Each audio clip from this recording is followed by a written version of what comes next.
राहुल गांधी का एक सिपाही है बिहार में, सांसद भी है। उसने आज भरे मन से ऐसा लगा जैसे तेजस्वी यादव को एक टास्क दे दिया। हालांकि आप में से कुछ लोग नाराज हो जाएंगे क्योंकि आप लोगों में से कुछ लोगों का मानना है कि मैं आज जिस नेता की बात करने जा रहा हूं वो नेता स्वघोषित सिपाही है, खुद से मान लिया है कि वो राहुल गांधी का है। राहुल गांधी उसको नहीं मानते, लेकिन वो कम से कम समर्पित तो नजर आता है कांग्रेस के प्रति।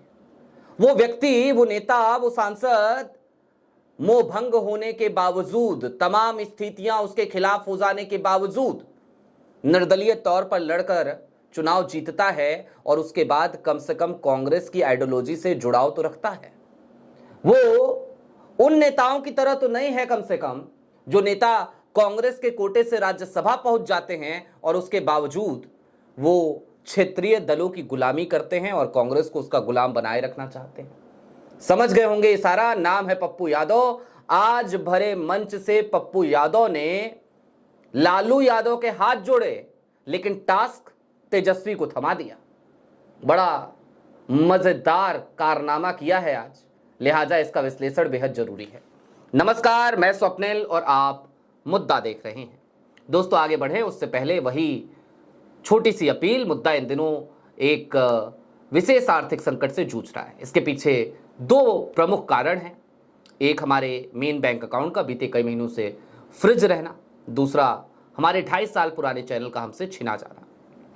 ऐसे में डे टू डे ऑपरेशंस में काफी मुश्किलों का सामना मुद्दा को करना पड़ता है। लिहाजा आपसे गुजारिश है, यदि आप चाहें, यदि आप सक्षम हो तो छोटी छोटी मदद मुद्दा की जरूर कीजिएगा। इसके लिए आप स्क्रीन पर दिख रहे QR कोड या नीचे दिख रहे UPI नंबर का इस्तेमाल कर सकते हैं। अब आगे बढ़ते हैं और जरा बिहार विधानसभा चुनाव के मद्देनजर इस बात को ध्यान में रखते हुए कि आज की तारीख में 5 ऐसी सीटें हैं जहां राजद और कांग्रेस एक दूसरे के आमने सामने हैं और तकरीबन 12 ऐसी सीटें हैं। हालांकि कुछ जगहों पर नामांकन वापसी का सिलसिला शुरू हो चुका है, उसके बावजूद 12 ऐसी सीटें हैं जहां पर यह लग रहा है कि गठबंधन एक दूसरे को ही टक्कर देगा, एक दूसरे के ही वोट काटेगा। हालांकि अच्छी शुरुआत हुई। CPI माले ने बछवाड़ा की सीट गरीबदास के लिए छोड़ दी, उनके प्रत्याशी ने नामांकन वापसी का ऐलान कर दिया।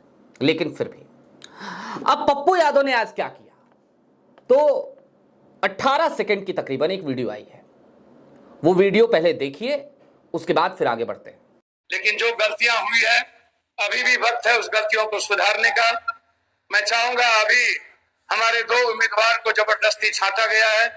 सुगौली में VIP के उम्मीदवार का नाम काट दिया गया और एक जगह शशि भूषण सिंह का नाम राजद से काटा गया। मैं आज भी कहूंगा अपने गार्जियन लालू यादव जी से, जहां भी कांग्रेस उम्मीदवार के खिलाफ डबल दिया गया है, चाहे वो हमारे पहलगांव का परवीन कुशवाहा जी हो, चाहे वो सुल्तानगंज हो, चाहे मनता सिंह हो, भूमियार समाज के बहुत कदावर नेता हैं, उनके पर हो, चाहे हमारे वैशाली में हो, जहां भी दिया गया है, मैं हाथ जोड़ के करबद्ध आग्रह करूंगा उन उम्मीदवारों को महागठबंधन और बिहार के हित में आप वापस लीजिए, ताकि दुनिया को ये संदेश जाए हम सब इस बिहार को बचाने आए हैं। हमारे नेता ने जो बिहार बचाने में परसेप्शन को आगे बढ़ाया था, उस मूल्यों को आप जिंदा रहने दीजिए, उस आदर्श को आप जिंदा रहने दीजिए और उस सच्चाई की लड़ाई को। सुना आपने, मंच सजा था, मंच पे तमाम नेता मौजूद थे और उसी मंच से महागठबंधन की जीत की दुहाई देते हुए पप्पू यादव ने कहा कुछ गलतियां हुई हैं लेकिन अभी वक्त है, इन गलतियों को सुधारने की जरूरत है, इन गलतियों को अभी भी सुधारा जा सकता है, अभी भी बहुत ज्यादा देर नहीं हुई है। पप्पू यादव ये बात आज जब कह रहे थे तो फिर पुराने समीकरणों को समझना जरा ज्यादा जरूरी हो जाता है। पप्पू यादव ने भी 2 सीटों का खास तौर पे जिक्र किया, कहलगांव की सीट और सुल्तानगंज की सीट। ये 2 सीटें जिनका जिक्र मैं लगातार कर रहा हूं जब से RJD का वो लिस्ट आई, RJD की 143 उम्मीदवारों की, कहलगांव की सीट और सुल्तानगंज की सीट। और खास तौर पे मैं जोर दे रहा हूं सुल्तानगंज की सीट पर। कहलगांव से प्रवीण कुशवाहा हैं, सुल्तानगंज सीट से ललन कुमार यादव हैं, राहुल गांधी कि पसंदीदा नेताओं में से एक, युवा नेताओं में से एक, टैलेंट हंट से खोजे गए नेता ललन कुमार यादव, इन दोनों के खिलाफ आरजेडी अपने प्रत्याशियों का ऐलान कर चुकी है। पप्पू यादव ने आज से तकरीबन एक दिन पहले इस बात का भी ऐलान कर दिया था कि कांग्रेस को अब देखना चाहिए, अपना रास्ता खोजना चाहिए, कांग्रेस को फैसला लेना चाहिए। और गंगा में यूं भी बहुत पानी बह चुका है। सवाल यह भी है कि आखिरकार आरजेडी की वजह से कांग्रेस खुद तो नुकसान उठा ही रही है, क्या वो अपने सहयोगियों को भी नाराज करती रहे? मसलन जेएमएम नाराज हुई, वो तो बात इतर है कि हेमंत सोरेन अच्छे दोस्त थे राहुल गांधी के, तो मामला ठीक हो गया। पप्पू यादव भी नाराज हो सकते थे जब लोकसभा चुनाव के दौरान पूर्णिया की सीट कांग्रेस के खाते में नहीं दी गई। पप्पू यादव निर्दलीय लड़े, चुनाव जीते, जीत कर आए। आज आप कह लीजिए कि वो स्वघोषित रूप से कांग्रेसी हैं, कांग्रेस उनको अपना मानती ही नहीं है, मान रही होती तो टिकट दिया होता, ये आप कह सकते हैं। लेकिन फिर भी पप्पू यादव कांग्रेस के प्रति समर्पित हैं। इससे इतर जो लोग आज की तारीख में पप्पू यादव पे सवाल उठाते हैं, उन लोगों की करनी क्या रही? कल की तारीख में मैंने आपको दिखाया था देर शाम को, अखिलेश प्रसाद सिंह के बेटे आरजेडी के प्रत्याशी को वोट देने की बात करते हैं लालगंज सीट पे, और कहते हैं कांग्रेस के प्रत्याशी को वोट मत दीजिएगा, आरजेडी के प्रत्याशी को वोट दीजिएगा। अखिलेश प्रसाद सिंह खुद राज्यसभा सांसद हैं। आकाश सिंह वो चुनाव लड़ चुके हैं महाराजगंज से, टिकट दिया था बकायदा पार्टी ने उनको, हार गए, जीत नहीं पाए, सीट नहीं निकाल पाए, लेकिन आज कांग्रेस को हराने की बात कर रहे हैं।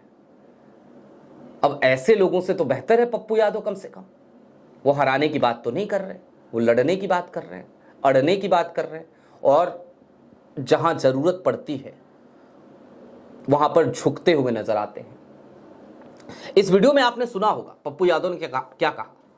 पप्पू यादव ने कहा, मैं गुजारिश करना चाहता हूं, मैं अपील करना चाहता हूं अपने गार्जियन से, अपना अभिभावक बताया लालू यादव को। वोट अधिकार यात्रा के दौरान याद है आपको, पप्पू यादव पूर्णिया में जब जनता को संबोधित कर रहे थे गाड़ी से, तो उन्होंने तेजस्वी यादव को अपना नेता कहा था।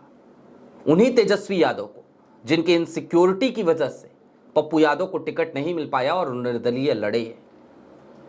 अब दोस्तों चलते चलते एक बार फिर जरा इन स्थितियों को समझिए, और बार बार आपको लग रहा होगा कि यार एक बोरियत सी हो गई है, रोज यही बात क्यों सुने, लेकिन सुननी पड़ेगी। और आज बात पूरे देश के परिप्रेक्ष्य में करूंगा मैं कांग्रेस के।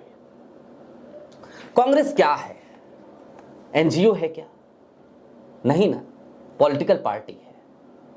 क्या कांग्रेस इन राज्यों में कभी नहीं रही, इसका कभी वजूद नहीं रहा क्या? जवाब है नहीं।